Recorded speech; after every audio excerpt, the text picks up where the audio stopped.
I am Davi Brown from Breathwork, and we are here with Eben Britton, a former NFL player and active breather.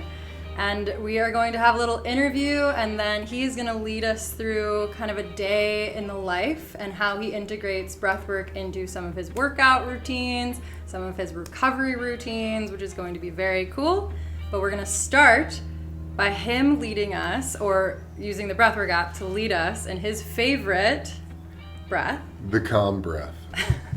This is one of my favorites. I use this all the time. God bless you guys in the Breathwork app. I don't use apps, and this is my favorite app ever. I use the calm breath before I do podcasts. It's fantastic. Bring me into a really level-headed state. Great for conversation. I feel after 1 minute of this, I feel like I've done 20 minutes of meditation, so it's super powerful. I also use it after workouts, so it's very versatile in that way. It gets you into that parasympathetic nervous state. So it's 4 seconds in the nose, 6 seconds out the mouth, and we're gonna go for 1 minute. All right. All right. I'm ready. And begin.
That's a great way to start this. Yeah. I want to hear more about you and a little bit about your history in the NCAA and the NFL and what kind of tools did you utilize to maximize your performance and kind of mitigate pain. Yeah. It's a scary dark hole. I had this dream of playing in the NFL when I was 7 or 8 years old. I was at my grandparents' house. It was the summer in Connecticut. I'm watching the news and I see the Jets and the Giants in training camp, and I thought to myself, that's what I want to do one day. I want to be one of those warriors, one of those gladiators out there on that field, wearing that armor, battling, prove to the world how big and scary and fearsome I was. And so my mom would never let me play. She always was worried that I'd get hurt, for good reason. But finally, my freshman year of high school, convinced my mom to let me play with the help of my dad. And it was really, a rocket ship ride to the moon from there. Everything I did, how I carried myself, how I thought, how I ate, how I trained, how I slept, was all about in alignment with reaching this goal, reaching the top of this mountain, which was the NFL, playing professional football. So I was very lucky through high school and college, definitely as a direct corollary to my mom being this very intuitive healer, yogi. I was built for it. I was physically gifted. I'm a big guy. I was gifted with some solid athleticism. So I had that going for me, but then combining that with the mindset and the visualization that I attached to that, as well as being surrounded by a lot of really great people. She was dragging my brother and I to yoga classes from the time I was about 12 years old. Yeah, she mentioned that. Yeah, so that, even though at that time, I thought it was ridiculous, it was lame, I didn't want to do that. I didn't really have any interest in going to a yoga class. It was so beneficial for my football career because it made my body super resilient, super flexible, super durable. And along with that, I was getting this very high level education of the total body system. Right. And how it works and how the breath is an integral part of your movement process. 2009, I was drafted by the Jacksonville Jaguars in the second round, 39th overall. And I had achieved this dream. I had realized this dream that I had. And I had a great rookie year. But coming into my second year, it was the summer, and I herniated a disc in my back.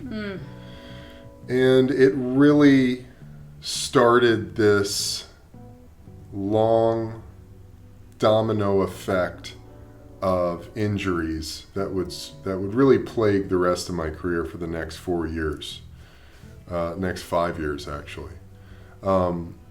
And up until that point, I had never dealt with any serious injuries. My shoulder would subluxate. Wow. Okay. So that means my right shoulder would pop in and out of the socket at least once a season. But I knew how to manage it and deal with it. What ways did you manage with that? Up until that point, I was very blessed to come from a family of very holistically minded people. So food is medicine. You exercise as much as possible, drink plenty of water, eat, the proper foods, and, use whatever natural means are available before going to a doctor to be prescribed something. Gotcha. So I was lucky in that regard. So, it was maybe an Advil here and there, right, along with very intricate pain management, stabilizing exercises. So for your shoulder, there's all these little muscles in there that hold it all together. So it's like a lot of this stuff with like a band, very light resistance, and you're doing 20 to 40 reps out in, you're going up and doing this. So it's all these little exercises to keep that thing tight. It was during these air squat exercises, and I went down in this machine, and it felt like a tube of toothpaste got squirt into like my butt cheek. And I thought, oh God, I don't know what that was, but that was not good. And I came out of the machine, and I felt like my body had been ripped in half and I'd been put back on backwards. And I was really at the top of my game, and here I am now. I just came plummeting down to rock bottom, physically. I went through that whole season, 8 weeks of that season, managing every day. I'd be up at 5:30 in the morning, getting into the training room, having all sorts of stimuli, massage. There's this thing called a stim machine, which pulses electric current into the affected area to stimulate blood flow and to help help the healing process. Ice tubs, hot tubs, everything. Popping a lot of pills. Right. One of the unfortunate parts of pain management in any NFL locker room is the use of first prescription anti-inflammatory drugs, which are super toxic, really hard on your digestive system, your liver and kidneys. These are things like Celebrex, Cataflam, Indocin. Vioxx is one that's gotten a lot of bad news, and I think it's been pulled off shelves completely because it's caused heart attacks as well. So it's great. You get out of pain, but you have a heart attack. So that's kind of the first line of defense. Right. And 99% of guys in a locker room are on a daily regimen of one or more of these prescription anti-inflammatories just to deal with the daily grind, just to get out to practice. And then on top of that, then the opiates start to come, and depending on how far along you are in your career, the opiates come earlier and earlier in the season. Some guys are starting a Vicodin regimen in training camp, those 10-year vets. I learned really quickly that opiates weren't good for me. Yeah. And by the time I had left Jacksonville, 4 years into my football career, I had basically completely done away with using opiates at all. Because I had to go and have back surgery the next season, which is another story. That led to more very personal experiences with opiates, much the same thing, even to the point where they caused migraines. And I just knew, I remember I had back surgery, I was recovering from that, I popped an opiate, felt a migraine almost immediately come on within, 30 minutes. There was like this vibration up through the back of my skull, and it just overtook me, and by the next morning I had a full-blown migraine. And it was so clear to me that it had been caused by that. Well, cannabis really became my go-to source of pain management. So cannabis helped me wean completely off of opiates pretty quickly. Like, I could not use them and just, smoke weed, because that's all I had access to at that time in Jacksonville.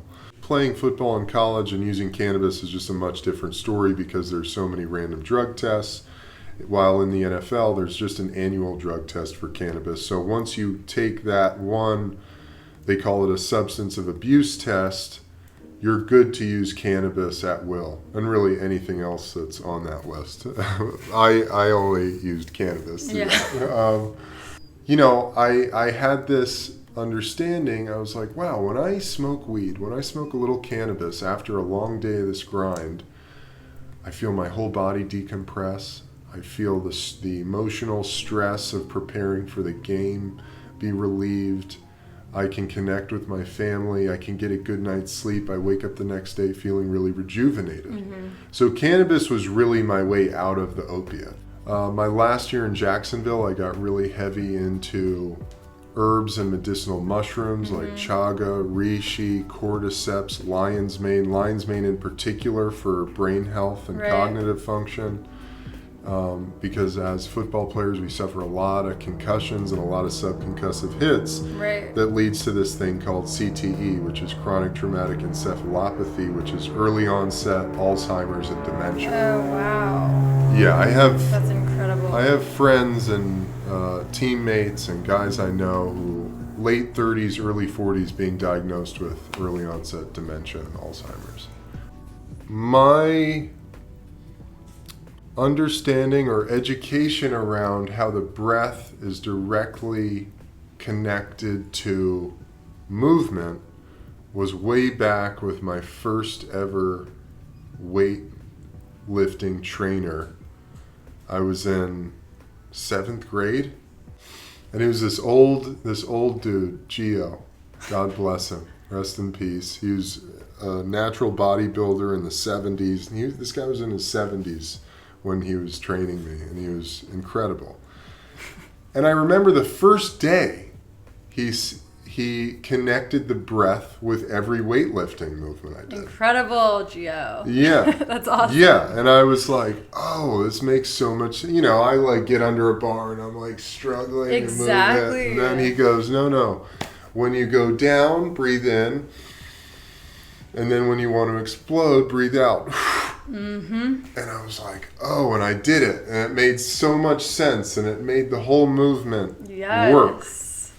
This human body is just a vessel for all this shit going on up here. It's all interconnected, and all the memories and all the things you experience, it gets translated into these tissues.